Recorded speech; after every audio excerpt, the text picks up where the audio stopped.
pagkakataon ko na yun para patunayan ko na totoong abogado na ako. Bakit ganun? Pahiya lang ako.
Hello, Bonnie?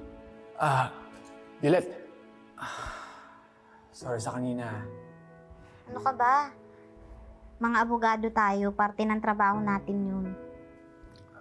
Pero okay ka lang talaga. Oo naman. Ang galing nyo kanina. Lalo na si Ira. Kaya hindi mo kailangang mag-sorry. Sige, ngayon, case nyo. Pero sisiguraduhin ko na sa susunod na hearing, ako naman. Kaya mag-prepare kayo.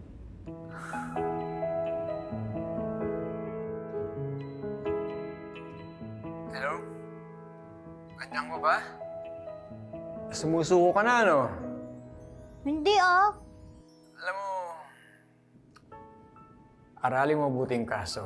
Malay mo, bandang huli, may panalo mo pa yun, di ba? Hindi mo masasabi.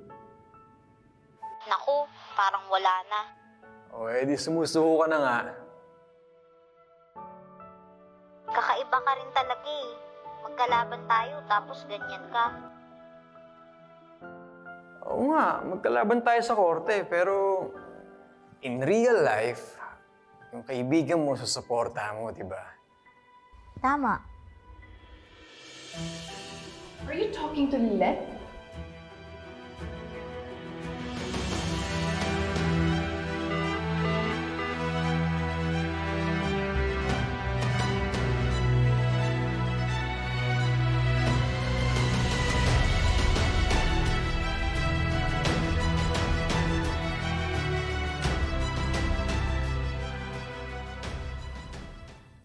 I'm sorry.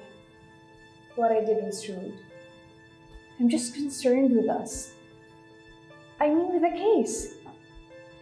Kalaban natin ang kaibigan mo.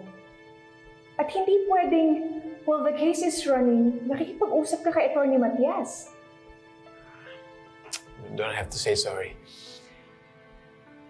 Tama naman yung punto mo eh. Thanks for being understanding, Bonnie.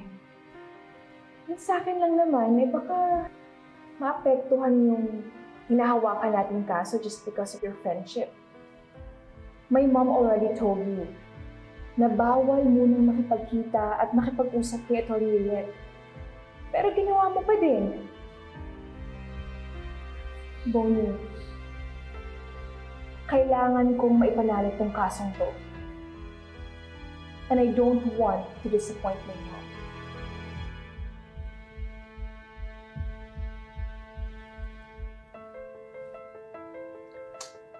I get it. Don't worry. Hindi naman na ako bata para isumbong ka pa kay mommy eh. As long as wag mo nang uulitin to especially when the case is ongoing.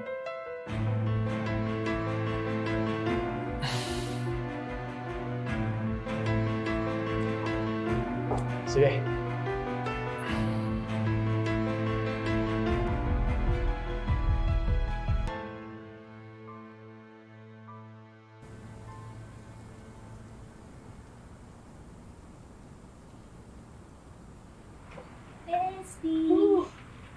pagod. Basta healing mo. Ah, okay naman. Pero kailangan kong papag-aralan tsaka paghandaan. Kayo, Business ah. kamusta po yung lakad nyo? Si Chang, Okay lang. Ikaw, kamusta ka rito? Okay ka na?